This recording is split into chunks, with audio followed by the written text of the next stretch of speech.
Dear YouTubers, this is another live broadcast, well, dead broadcast by Real Turkey Channel. Your usual host, Atilla Yesilada, is honored to have a very distinguished guest. Meet Mr. Erda Gercek, who in his former life was a global strategist for City Asset Management and Legg Mason, and is currently a consultant to giants of Turkish corporations at Thales Consulting and Educational Agency. Have I said Thales? I don't know, Erda. My Greek is really bad. Thales will be great. I mean, Thales will be nice. Thank you for that intro. Oh no, I am underestimating you. Let's start with the global economy. There is just two viewpoints. One, though, that espoused by IMF, OECD, and other, supranationals, which foresee a rebound, but not a V-shaped recovery, and perhaps the full recovery not being completed before 2022. On the other hand, we have investment banking research and largely, the views by fund managers, which see very rapid growth, no scarring, essentially no signs of this pandemic left behind once vaccination gets under full swing. Where do you stand on that? Okay, I stand right in the middle. Good, Uh, good. I'm just going to put my sort of academic hat on and just basically go in the direction of the IMF and the OECD and other multinational corporations. The problem with this, I wouldn't even call it a recession of 2020, but the problem with that thing that we had, okay, the negative growth, we never had anything like that before. When it's unprecedented, then the economic models that we built are as good as useless. Okay, and there has already been before this COVID problem. There's already been some issues with regards to the structural changes that we've seen in the economies, and one of which is that uh, large economies like the US and to some extent United Kingdom and some other Anglo-Saxon economies have actually become very service oriented. Okay, which actually makes the recessions that we learned back at school, back at the university in 101 and 102, driven by capital goods, are no longer viable. Okay, that's why even without massive stimuluses and from both the fiscal side and the monetary side, we were having very shallow recessions. Okay, and one of the reasons is that service sector components, okay, Mhm. is very uncorrelated. So part of the sort of service sector goes into recession, the other part that comes out of recession, somebody else's loss is somebody else's gain, and so on and so forth. So there, the dynamism within the economy actually continued. So this is before even the COVID, okay? And enter the COVID, what happened is that it was that service sector, which is dynamic and lowly correlated to the rest of the economy, get hit really badly. And it wasn't just sort of a normal cycle per se, but it was just that government came to you one day and said, you're no longer going to be serving your customers, okay? And you shut down. And the government, as a result, in most advanced countries, they said, okay, here is some money to bridge you towards, to take you through this problem, okay? So this is very unusual. I mean, unusual in the sense that usually in recessions, especially when unemployment rises, consumer buying power actually goes down. That didn't happen. Okay, it was actually you saw the incomes rise. Okay, as the unemployment rate actually went through the roof. So very bizarre. All these things actually make those forecasts that you get from the multinational institutions somewhat unreliable, okay? Because the models cannot deal with such changes, such dramatic changes. On the other hand, the investment banks have obviously been part of that cohort for a very long time, okay? I think there's a bit of a wishful thinking there as well, okay? And everyone has this tendency, cognitive tendency, to become sort of bull in a bull market and bear in a bear market. Right. I think Unfortunately, it's true. we're Yeah. seeing that in the last couple of days, right? Yeah. All of a sudden, everyone's born bear. Okay, so there, one of the comments that I make on and on again, it's this, okay? I hope for the market's sake that the market is incorrect. Okay, we can just talk about that a bit more, but I don't, Sure. and the reason I'm sitting in between is that I don't think my numbers suggest, I don't think that there's going to be a massive consumer rebound, massive investment rebound in this year and perhaps into next year. Let's talk about the market perception. Let me just, ask you this. Are you worried about the market perception being correct, and that, I mean, not the market perception itself, but high growth leading to inflation and thus to bond taper tantrum? Go ahead. Take the ball and run with it. Okay, let me just take a stab at it. It's a very difficult thing. Everyone's trying to deal with this Sure. issue. Late last year, in sort of every media platform, I kept saying, look, 2020 is going to be year of the inflation. Inflation is going to come back. So don't sort of, and it's going to be a binary outcome. So when I was asked, and when people were just basically declaring the 10-year bond yields into 2021, they were just basically saying, is it going to be 75 basis points or 1%? And I was on the other hand, I was just basically taking, is it going to be 0 or is it going to be 2%? All right, okay? That's good. I don't need to hit that number, but there's a lot of information in terms of where you stand in between these poles, okay? So that's how I actually sort of came into 2021. Looking at the numbers, trends and everything, we forecast that inflation at most is going to go up to 2.4%, maybe 2.7% this year. And this is what the 5 years are just telling us now, meaning the market expectation, okay? And it's going to come in 3 bursts. We're going to have inflation running high into May, which is going to make Right. market relatively worried. Then a sort of a lull in summer months, and then another pickup towards November. And these sort of the waves, the lowest figure we may see is 1.4%, and the highest figure that we can actually see in the US, I'm talking of the US, okay? Right. And the highest number you can just see is about 2.7%. So it's just basically earth shattering. But the problem is the bond markets, okay? The perception of the bond markets, the convexities, the leverage trades, they're very, very important. So it can become a self-fulfilling prophecy all of a sudden, okay? And second, equally important is the fact that for years, I've been just basically pointing out the tips, Treasury inflation protected securities, okay? 10-year yields were actually minus 1%. Right. 10-year yield ought to be a proxy for the real growth in the United States, potential real growth over the next 10 years, right? Yeah. So the market was basically saying it's going to be minus 1%, okay? Taking that to even to 1% level, which is a 2% shift, will take nominal interest rates a lot higher than where we are now, okay? So everyone is talking about normalization, and everyone's talking about 7.5% GDP this year and 5%. Yeah, they don't. If you're telling me normalization, then you're just going to have to accept the fact that tips need to sort of readjust. Exactly. I mean, their long-time average is 1.8%. Okay, since 2007 crisis, right? So something close to that will put nominal yields very, very high. I don't think it's going to go there, but if you're market, and if you're just telling me that we're going to normalize and we're going to go into new normal and growth rates are going to be somewhere between 2 to 2.5% in the US and globally between 3.5 to 4%, then we really need to go back and adjust, in spite of the fact that the central banks are going to continue to be very active, but maybe not on the long end, but on the short end. I have a question about yield curve control in the United States. I have this really weird idea. I think Fed would never dare do it because that means buying, if necessary, unlimited amounts of long maturity bonds, which would simply stoke the bubble in the stock market and would eventually lead to financial instability. But that's only my humble views. I've never worked as a global strategist for a global investment bank. You're flattering me now. Go ahead. No, I want to listen to you.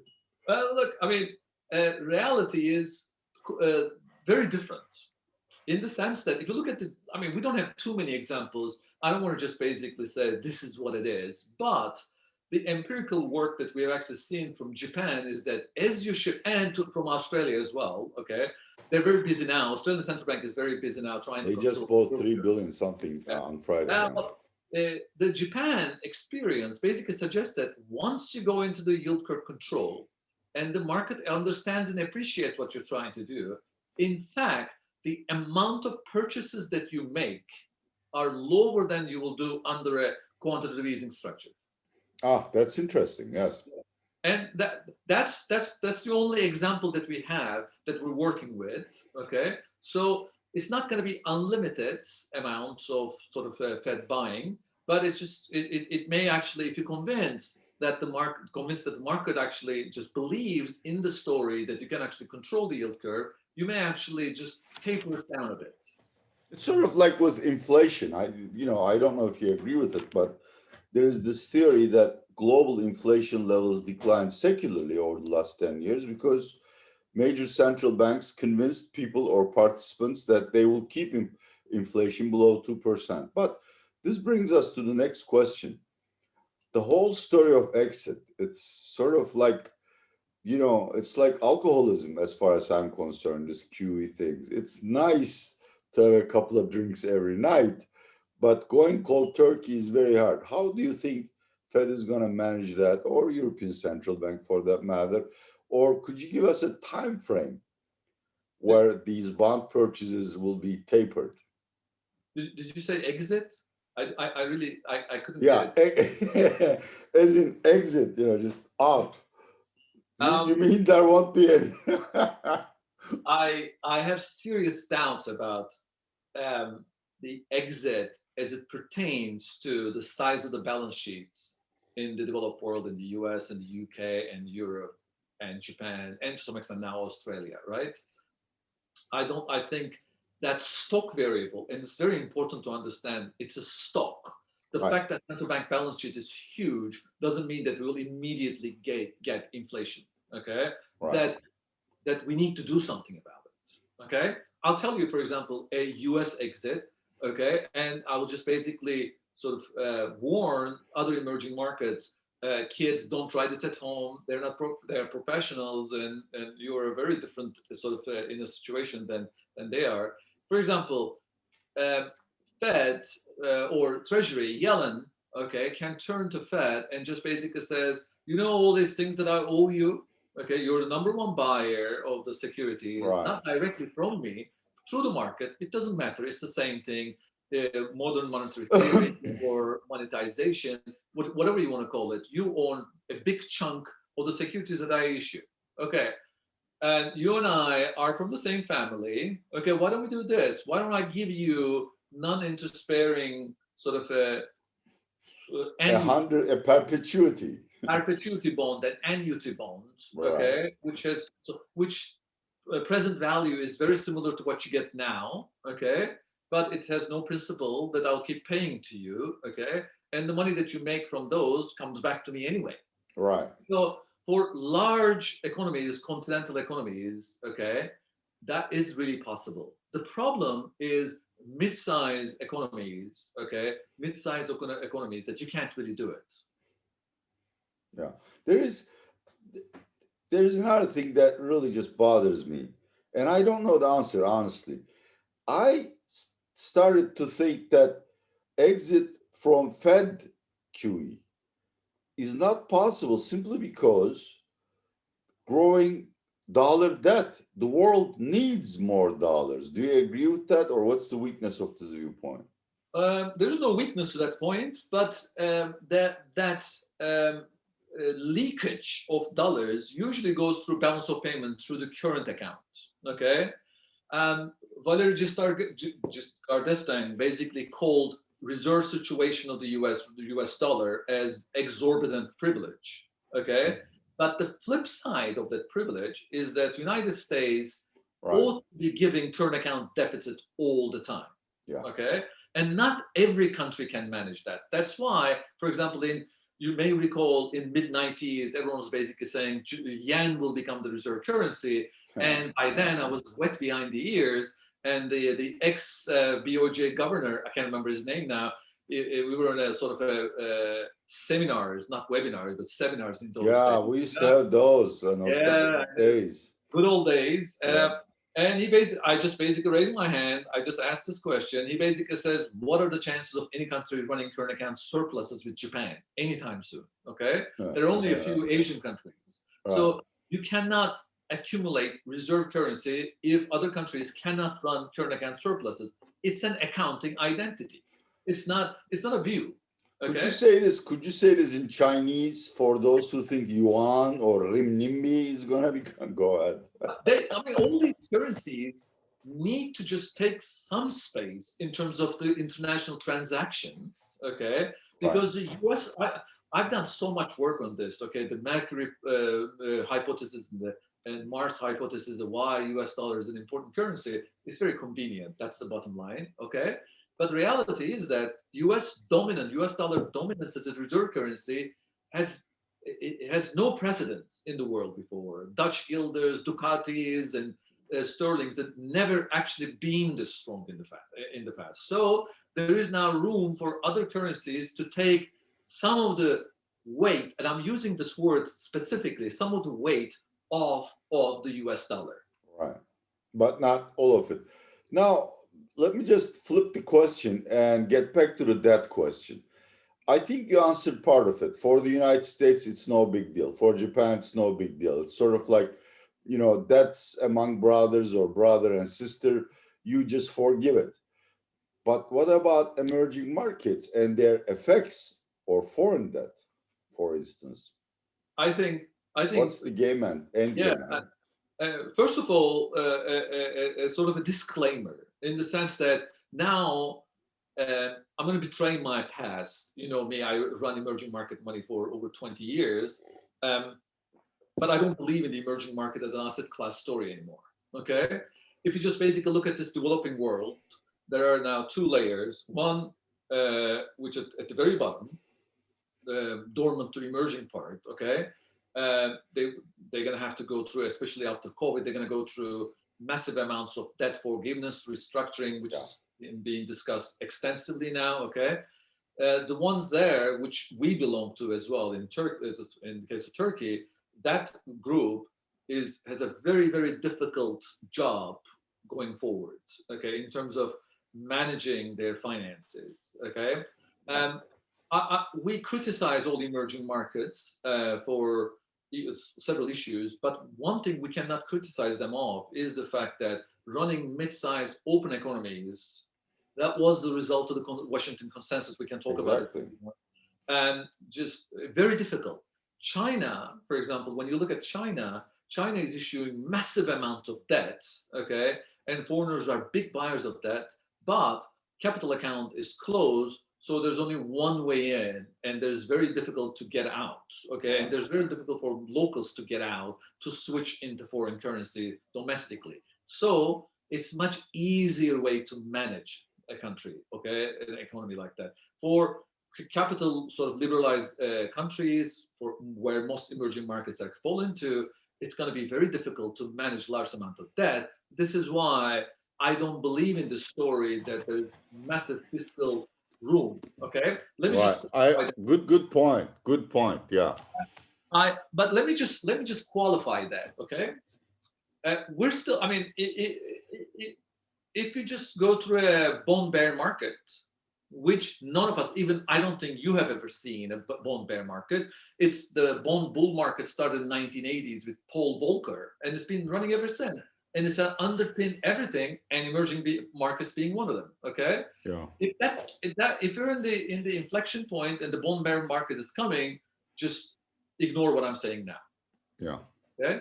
But if we're just basically reach another sort of a plateau of 1.5 to 2% in US bond yield, 10-year bond yields, okay? And we just basically say, well, growth is coming back, why not? We appreciate that, we stomach this, okay?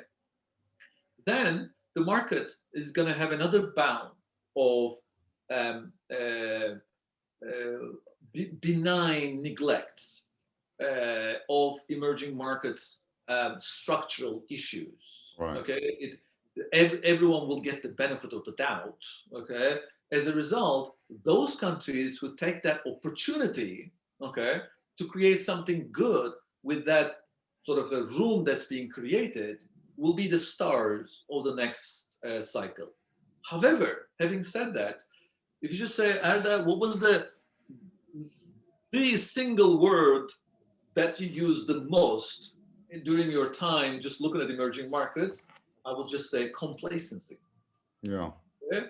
Complacency is the single sort of important word for emerging markets because when times are good, just spend their way through. And it's very look. I mean, we already qualified the fact that when massive amount of capital is coming, central banks have difficulty actually sterilizing that, just running an effective monetary policy.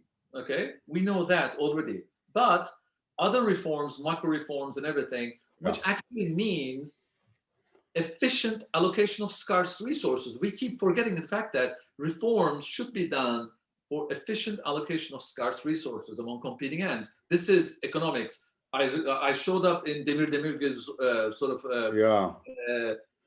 late Demir Demirgiz's One of the class. giants of Turkish economics for our Yeah, foreign I mean, audience. whatever I learned from him. Yeah. Okay, in economics, and still I just basically go back and try to just remember what he said. And this is what reforms are all about. Reform not for the sake of reform. I'm not talking about political reform, obviously. I'm talking about other reforms, okay? On the other side, institutional reforms and rule of law are the issues that we should keep going. But all of these things, as far as I'm concerned, as a market strategist, okay, or corporate strategist, is efficient allocation of scarce resources. It applies to corporates, it applies to countries, it applies to Beşiktaş, okay? How do you run the team, be it football or basketball? How do you run? Do you got 5 players, 11 players, okay? X amount of capital. How are you going to use that? That is very important. You're completely right. I think in particular, I don't know if you agree with me, but I think because of new technologies, the growth and the waning and waxing of industries would accelerate, and you really need new mechanisms to facilitate the exchange. One thing I honestly don't understand, and enlighten me on that, and that's going to be the last question. Why are people talking about a commodity super cycle when services growing faster? We're simply just buying Facebook and Twitter services, and everyone is into ESG. Why do they believe that? I mean, not just obviously commodities would rebound along with global demand. There's no doubt about it. But the super cycle is something that presumably lasts a decade or so. Okay, go ahead. I don't know how long this just rally will last, but in the early stages of the COVID, one of the things that really surprised me is when I started talking to my friend who does scrap trading. Okay, he basically said he's seeing enormous demand. Okay, and then since then I just basically went through, looked at the industrial commodities. Okay, and the story was very solid. And the story is this: because these sectors are no longer sexy. Okay, they are the very old sectors, and take copper, for example, is a very, very good example, okay? That no investment has actually gone into those. It's the old story of consolidation, And the reducing supply constraints and everything. So, and unfortunately, the lead lag times between undertaking your just investment and when you just basically unearth the copper, for example, it takes a very long time. Right. So there is this sort of a period through which we're just going to have to live through with higher commodity prices, okay? Enter 2 important issues. Number 1, it's inevitable that infrastructure is going to be the main theme, okay? And it's going to show up differently in every country, okay? Some of them is going to be green, and some of them is not so green and everything, okay? Let's concentrate on the green for a while, okay? Because Biden is going to just sign into sort of the solar and this and that. For example, he signed in the solar, and then all of a sudden, it's not copper, but this time around, it's a silver story. Right. Okay? A lot of people who actually follow silver will know that better than I do. But in order to build that infrastructure, the green infrastructure, you now need more energy. Okay? That is why all of a sudden the drawdown in the oil market is just much stronger than people expect. And then we saw prices sort of jumped from 45, 55 now to 65 levels. Okay, That's an excellent and I'm not explanation. talking about the disruptions in Texas due to the freezing conditions and everything, but all of a sudden market tightened way ahead of anybody's expectations, including mine. I thought that the reserves that we amassed last year will see us through all the way to the next cycle starting this October, November. But the market was just basically correct on this. But you don't, if I understand you correctly, again, without giving a time schedule, this is only a phase that takes us to the next level where commodity demand would be reduced. Well, traditional commodity, rare earths, etc., lithium batteries. God, I don't know. But you are correct. But let us not forget that before COVID, one of the key issues that we needed to deal with was Africa and some of the other emerging markets. Okay, Yeah. there is enormous infrastructure needs everywhere in the world. Okay, even in the developed In the world. United States, I mean, for Christ's sake, Capital stock is 39 years old in the United States. Okay. Yes. Yeah, I mean, it just needs to sort of, even before the green revolution, they need to invest. You need to build the road before you deliver the new. Yeah, that's so true. So you can make a case for multiple year, okay, strength in industrial commodities and energy to some extent. Okay, for example, let me just talk about energy a bit. Okay, Sure, yeah. I was listening to the John Sturman from MIT. He's the guru of, as far as I'm concerned, the sustainability, and he's the guru of system dynamics that I just basically spend a lot of time in sort of using nowadays. He basically says, look, if you take the entire car sort of stock now and convert them into electric, it reduces carbon emissions by only 6%. Oh boy. Okay, so I think we on your face, Elon. I think the narratives about these narratives are great, but the conversion takes a very long time. We just confuse stocks and flows. Yeah. Okay, the stock, it actually takes a very long time to just go through, and it's the flow that matters in the meantime. Thank you very much, Erda. I really love spending time with you because you open new neurons. You make my neurons fire. And I hope our audience will have enjoyed this broadcast. Dear ladies and gentlemen, Real Turkey Channel featured Mr. Erda Gercek, who, as you see, is really, above all, a thinker, a man who thinks about the future all the time. Erda, my sincere gratitude for appearing. Thank you for having me. It was a great conversation. Thank you. And I'm saying bye-bye now. This is Atilla Yesilada saying goodbye from Istanbul for now.